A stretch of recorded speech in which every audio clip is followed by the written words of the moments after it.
कृष्णा, राधे राधे। सभी माता बहनों को हरतालिका तीज व्रत की बहुत बहुत शुभकामनाएं। आज आपने सुनेंगे हरतालिका तीज व्रत। ये व्रत कब रखा जाएगा, इसकी पूजा विधि, शुभ मुहूर्त और पारायण समय।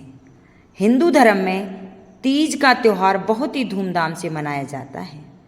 हरियाली और कजरी तीज के बाद हरतालिका तीज आती है। जाने इस साल हरतालिका तीज व्रत कब होगा।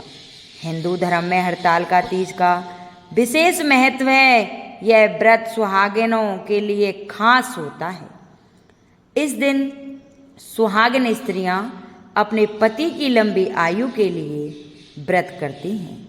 हरतालिका तीज के दिन भगवान शिव और माता पार्वती की विधि विधान से पूजा की जाती है। मान्यता है कि इस व्रत को कुंवारी लड़कियां रखती हैं तो मनचाहे वर की प्राप्ति होती है।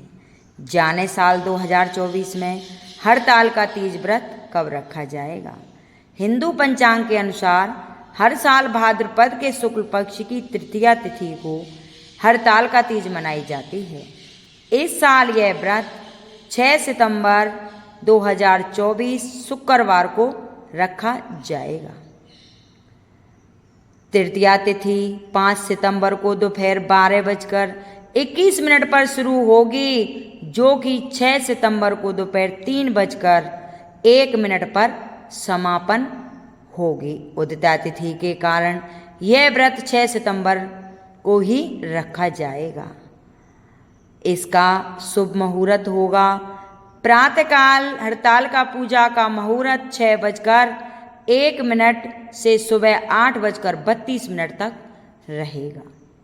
हरतालिका तीज मान्यता है कि इस व्रत के प्रभाव से सुहागिनों को अखंड सौभाग्य की प्राप्ति होती है। यह व्रत कठोर व्रतों में से एक माना जाता है। यह व्रत निर्जला रखा जाता है। कहा जाता है कि इस व्रत को माता पार्वती ने भगवान शिव को पति रूप में पाने के लिए किया था। तब से ही सुहागिन स्त्रियां इस हरतालिका तीज व्रत को रखती हैं। अब जानेंगे पूजा विधि। हरतालिका तीज में श्री गणेश भगवान शिव और माता पार्वती की पूजा की जाती है। सबसे पहले मिट्टी से तीनों की प्रतिमा बनाई जाती हैं और भगवान गणेश को तिलक करके दुर्वा अर्पित करें। इसके बाद भगवान शिव को फूल, बेलपत्र, समी पत्र अर्पित करें और माता पार्वती को श्रृंगार चढ़ाएं। तीनों देवताओं को वस्त्र अर्पित करके के बाद हरतालिका तीज व्रत की कथा सुने या पढ़ें। इसके बाद श्री गणेश की आरती करें और भगवान शिव और माता पार्वती की आरती उतारने के बाद भोग लगाएं। अब सुनेंगे हरतालिका तीज व्रत कथा। बोलो तीज माता की जय, बोलो माँ पार्वती की जय। कथा प्रारंभ करने से पहले सभी माता बहनों से अनुरोध है कि कमेंट बॉक्स में हर हर महादेव और जय गौरी मैया की जरूर लिखें। श्री परम पावन भूमि कैलाश पर विशाल वट वृक्ष के नीचे भगवान शिव और पार्वती सभी गणों सहित बागंबर पर विराजमान थे। बलवान, वीरभद्र, श्रृंगी, भृंगी, नंदी आदि अपने अपने पैरों पर सदा शिव के दरबार की शोभा बढ़ा रहे थे। गंधर्वगण, किन्नर, ऋषि हरि भगवान की अनुकंपा छंदों से स्तुति गान स्वर कर रहे थे।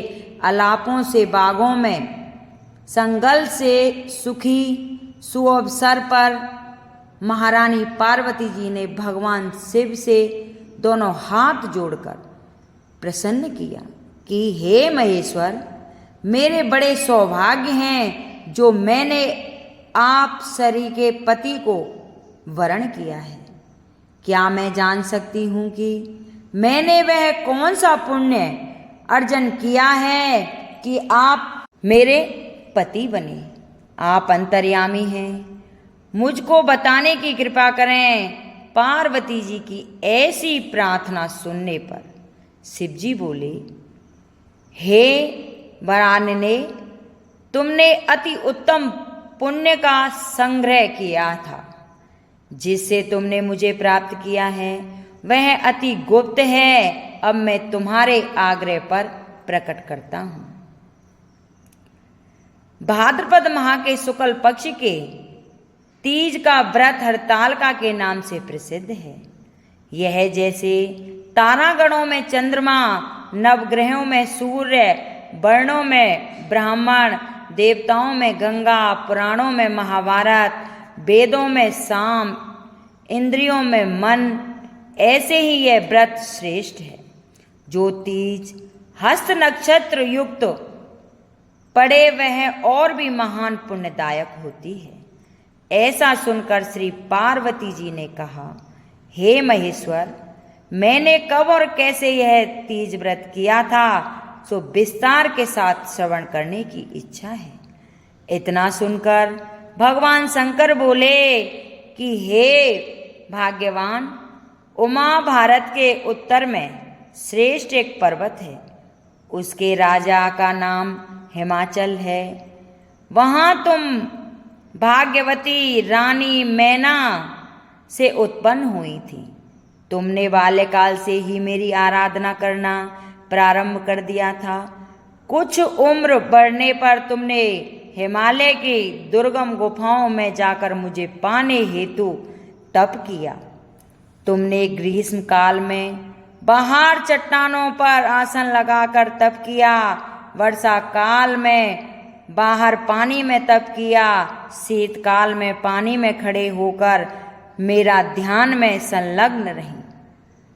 इस प्रकार 6 कालों में तपस्या करके भी जब मेरे दर्शन न मिले तब तुमने ऊर्ध्वमुख होकर केवल वायु सेवन किया। फिर वृक्षों के सूखे पत्ते खाकर इस शरीर को छीण किया। ऐसी तपस्या में लीन देखकर महाराज हिमालय को अति चिंता हुई और तुम्हारे विवाह हेतु चिंता करने लगे। इसी सुअवसर पर महर्षि नारद जी उपस्थित हुए। राजा ने हर्ष के साथ नारद जी का स्वागत व पूजन किया और उपस्थित होने का कारण जानने की इच्छा उत्पन्न की और उनसे पूछा कि हे नारद, आप कैसे आए? नारद जी ने कहा, राजन, मैं भगवान विष्णु का भेजा आया हूँ। मैं चाहता हूँ कि आपकी सुंदर कन्या को योग्य वर प्राप्त हो। बैकुंठ निवासी शेष श्यानी भगवान ने आपकी कन्या का वरण स्वीकार किया है। राजा हिमाचल ने कहा, महाराज, मेरा सौभाग्य है जो मेरी कन्या को विष्णु जी ने स्वीकार किया है और मैं अवश्य उन्हें अपनी कन्या उमा का भाग्य दान करूंगा।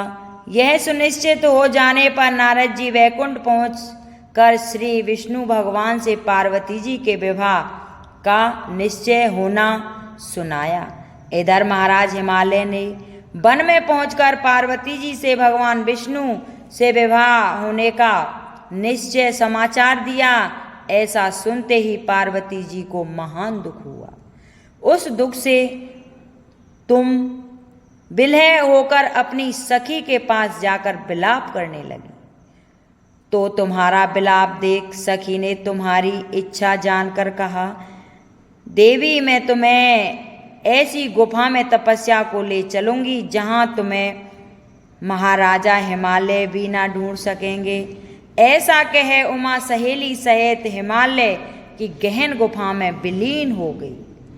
तब महाराज हिमाचल घबराकर पार्वती जी को ढूंढते हुए विलाप करने लगे कि मैंने विष्णु को वचन दिया है, वह कैसे पूर्ण हो सकेगा।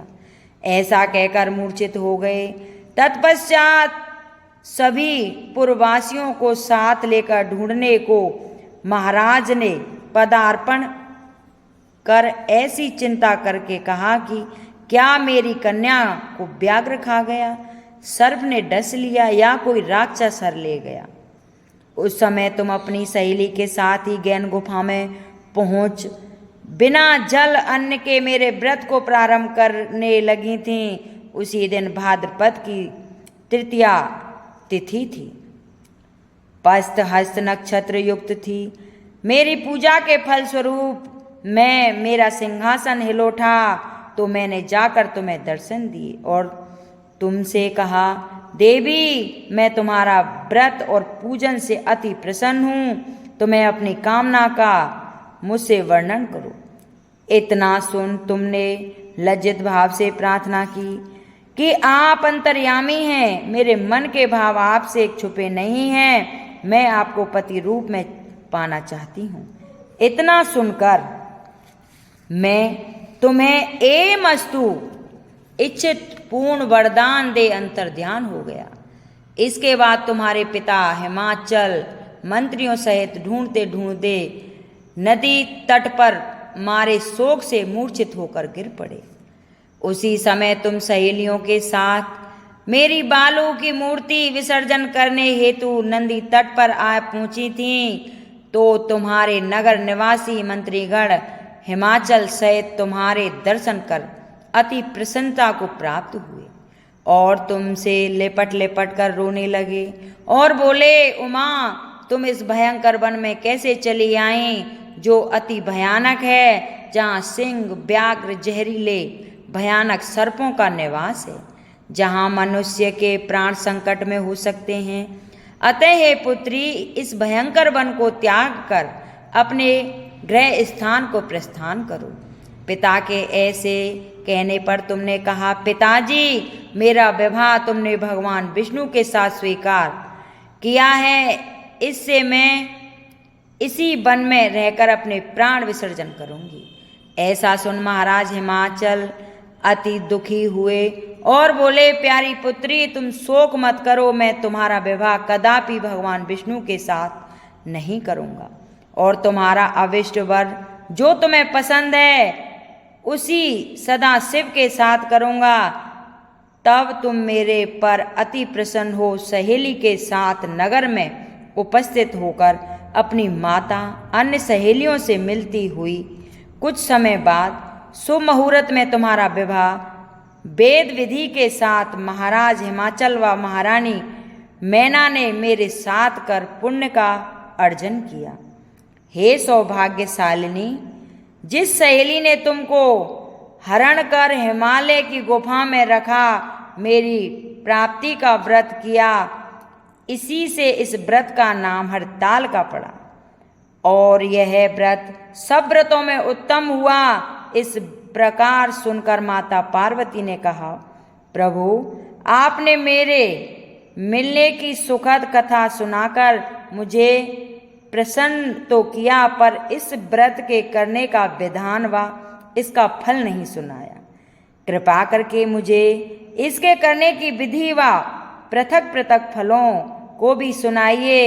इतना सुन के भगवान सदाशिव ने कहा, हे प्रिय, मैं इस व्रत राज का फल सुना रहा हूँ। यह व्रत सौभाग्यशाली नारी व पति चाहने वाली कन्याओं को करना चाहिए।